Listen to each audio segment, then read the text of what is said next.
दोस्तों सर, क्या आपने कभी ये महसूस किया है कि हम घंटों पढ़ाई करते हैं, लेकिन जब परीक्षा आती है दिमाग एकदम खाली हो जाता है, जैसे सारी मेहनत धुएं की तरह उड़ जाती है।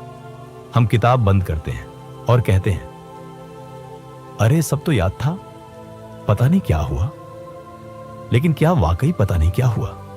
या फिर हमने कभी समझने की कोशिश ही नहीं की कि दिमाग याद कैसे करता है? आज मैं आपको ले चलूंगा उस समय में, जब ना कोई स्मार्टफोन था, ना नोटबुक, फिर भी शिष्यों को हजारों श्लोक, सूत्र और ग्रंथ मुंह जबानी याद होते थे, वो भी बिना किसी टेंशन के। कैसे? यही रहस्य आज हम जानेंगे। पढ़ा हुआ हमेशा याद कैसे रखें। प्राचीन भारत के मेमोरी सीक्रेट्स कहानी शुरू होती है। प्राचीन भारत के एक विशाल गुरुकुल से, जहां सैकड़ों शिष्य खुले आकाश के नीचे नदी के किनारे शिक्षा प्राप्त करते थे। गुरुदेव आचार्य कश्यप अपने ज्ञान, अनुशासन और ध्यान शक्ति के लिए प्रसिद्ध थे।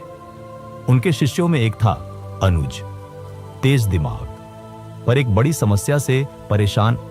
वो जो भी पढ़ता कुछ ही दिनों में भूल जाता। एक दिन वह गुरुदेव के पास आया और बोला, गुरुदेव, मैं पढ़ता तो बहुत हूं, लेकिन याद नहीं रहता। परीक्षा के समय सब भूल जाता हूं। क्या मेरा मन कमजोर है? गुरुदेव मुस्कुराए।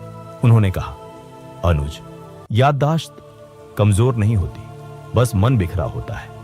जब मन बिखर जाए तो स्मरण शक्ति सो जाती है। अनुज ने सिर झुका लिया। गुरुदेव बोले, याद रखना, पढ़ाई दिमाग से नहीं, चेतना से होती है। फिर गुरुदेव ने अनुज को 3 दिन तक कोई नया पाठ नहीं दिया, सिर्फ एक ही आदेश दिया, मन को एक जगह टिकाने की साधना करो। 3 दिन बाद अनुज लौटा। वो शांत था, उसकी आंखों में स्थिरता थी। गुरुदेव बोले, अब वही श्लोक दोहराओ जो तुम्हें भूल जाते थे। अनुज ने आंखें बंद की, गहरी सांस ली और बिना रुके पूरा श्लोक सुना दिया। गुरुदेव मुस्कुराए। याद रखना अनुज, जब मन स्थिर हो जाता है तब ज्ञान जड़ नहीं, अनुभव बन जाता है, और अनुभव कभी भुलाया नहीं जा सकता। दोस्तों, यह कहानी सिर्फ एक शिष्य की नहीं, यह हर उस विद्यार्थी की कहानी है जो कहता है, मुझे याद नहीं रहता। असल में दिमाग की समस्या नहीं होती, ध्यान की कमी होती है।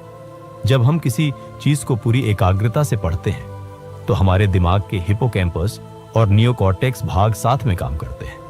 यानी स्मृति केवल देखने या पढ़ने से नहीं बनती, बल्कि अनुभव से बनती है।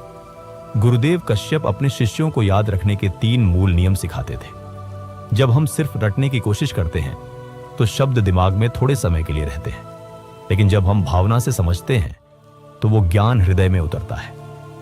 गुरुदेव कहा करते थे, ज्ञान वह है जो आत्मा को छू जाए, और जो आत्मा को छू ले वह कभी भूलता नहीं। यह प्राचीन भारत की 3 स्तरीय अध्ययन पद्धति थी। पहला चरण श्रवण, यानी सुनना ध्यान से। दूसरा मनन, यानी उस पर विचार करना। तीसरा निदिध्यासन, यानी उसे जीवन में उतारना। यह प्रक्रिया इतनी शक्तिशाली थी कि एक बार सुना गया ज्ञान स्थायी स्मृति बन जाता था। गुरुकुलों में लगातार पढ़ाई नहीं होती थी। हर 40 मिनट के अध्ययन के बाद 10 मिनट का मौन ध्यान अनिवार्य था। आज विज्ञान इसे स्पेस्ड रेपिटेशन कहता है, यानी जानकारी के बीच बीच में विराम लेकर दोहराना। इससे दिमाग जानकारी को दीर्घकालिक स्मृति में सुरक्षित कर लेता है। दोस्तों, ये तीनों बातें आज भी उतनी ही सच्ची हैं। हम मोबाइल पर घंटों स्क्रॉल करते हैं, पर 10 मिनट बाद याद नहीं रहता कि क्या देखा था। क्यों?